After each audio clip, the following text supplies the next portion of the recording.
Mission 2027 को लेकर हर राजनीतिक पार्टियां अलर्ट मोड पर हो गई है, जिसमें बसपा चीफ बहन कुमारी मायावती जी की मैं बात करूं, ये तो एकदम अलर्ट हो गई हैं, एक्टिव हो गई हैं। सभी पार्टी के कार्यकर्ता पदाधिकारी के संग मीटिंग कर रही हैं और बसपा पार्टी में इस समय लगातार जो है बड़े बड़े नेता दूसरे पार्टी को छोड़ करके शामिल हो रहे हैं।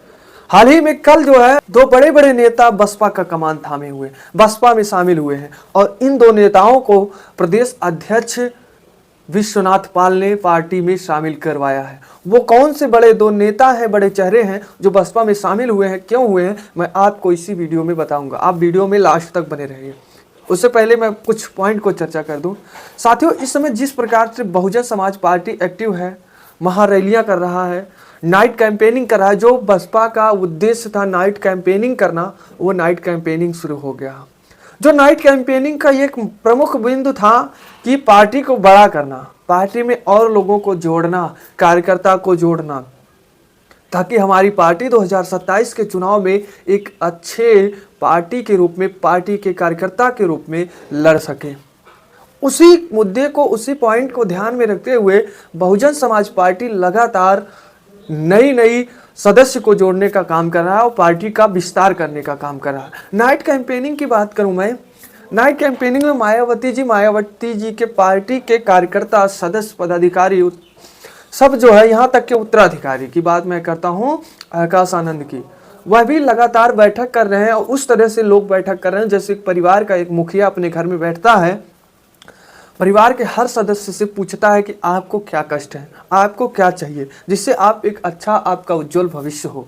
उसी तरह पार्टी के कार्यकर्ता बैठक कर रहे हैं और पार्टी के नेता, जिस भी जिले के, जिस भी विधानसभा के नेता कमजोर दिख रहे हैं, उनसे यह पूछा जा रहा है कि आपकी आर्थिक तंगी है, आर्थिक प्रॉब्लम है, जिससे आपकी उस क्षेत्र में प्रदर्शन नहीं हो पाया था पूर्व के चुनाव में। कहीं ऐसा तो नहीं कि इस साल की ऐसा तो नहीं आपकी के 2027 के विधानसभा में ऐसा तो नहीं होने वाला है। इन सभी पॉइंट को, बिंदु को ध्यान में रख करके उन नेताओं से पूछा जा रहा है। अगर आर्थिक स्थिति है तो उनकी सुधारने की बात कही जा रही, या फिर पार्टी में क्या वहाँ पर जो है बहुजन समाज पार्टी को मानने वाले कम है तो आखिर क्यों मानने वाले कम है, क्या पॉइंट है, इन सभी को बताया जा रहा है। यानी कि ये इस तरह कहा जाए तो जिस तरह से बीजेपी की मास्टर प्लान अच्छी है और वह देश में, वह राज्य से लेकर पूरे देश में एक अच्छा पार्टी के रूप में है, केंद्र तक उसकी सरकार है, शायद इसी बिंदु को ध्यान में रखते हुए वह काम कर रहा है। वही चीज़ मायावती जी भी दोहरा रही हैं। यानी कि मायावती जी का जो ये प्लान था, ये जब मायावती जी सत्ता में थी तो थे, लेकिन जब मायावती जी दिल्ली में लगातार बैठ गई तो यूँ कहें, कुछ लोग तो कहते हैं कि मायावती जी के अंदर अहंकार आ गया। उनको लगा कि अब जनता हमारी हो गई, जिस तरह वर्तमान में भारतीय जनता पार्टी को लग रहा कि पूरी जनता हमारी है, कोई विपक्ष का पार्टी सत्ता पर आ ही नहीं सकता। ठीक उसी तरह बहुजन समाज पार्टी की चीफ बहन कुमारी मायावती जी को ऐसा लगा था, जिसके बाद नतीजा हुआ क्या कि इस समय आप 4-5 सीट जीतने की बात छोड़िए, उत्तर प्रदेश में 1 सीट बसपा के लिए जीतना मुश्किल हो गया है। लेकिन जिस तरह से अथक प्रयास किया जा रहा है बहन कुमारी मायावती जी के द्वारा, उस हिसाब से देखा जाए तो 27 में अच्छा प्रदर्शन बहुजन समाज पार्टी करेगा। लेकिन अब बात करते हैं उत्तर प्रदेश के विधानसभा की प्रक्रिया, तो यूँ कहें तो अभी शुरू नहीं हुआ है, लेकिन नेता जिस प्रकार से एक्टिव हैं, ऐसे लग रहा है कि इसी महीने चुनाव होने वाला है।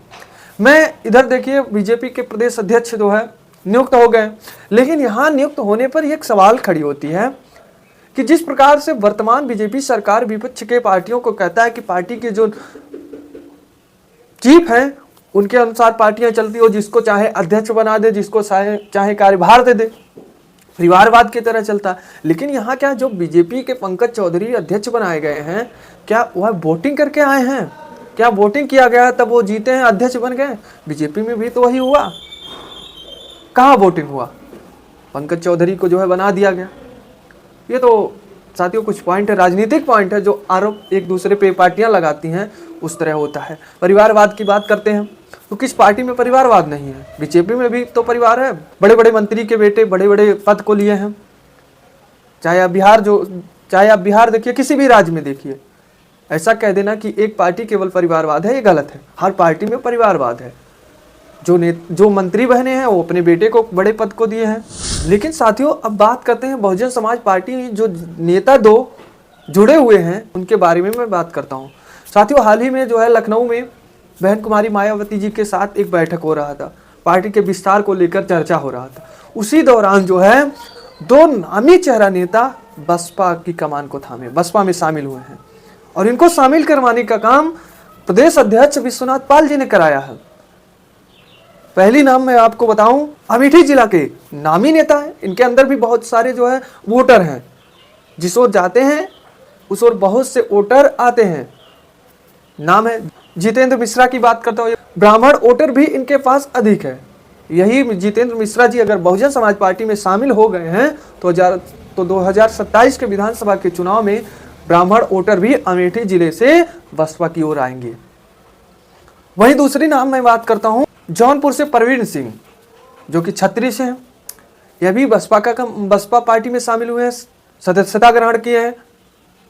जौनपुर से भी छतरी समाज 2027 के विधानसभा में बसपा की ओर आएगी, क्योंकि एक अच्छे नेता यह भी हैं, इनको भी लोग पसंद करते हैं क्षेत्र में।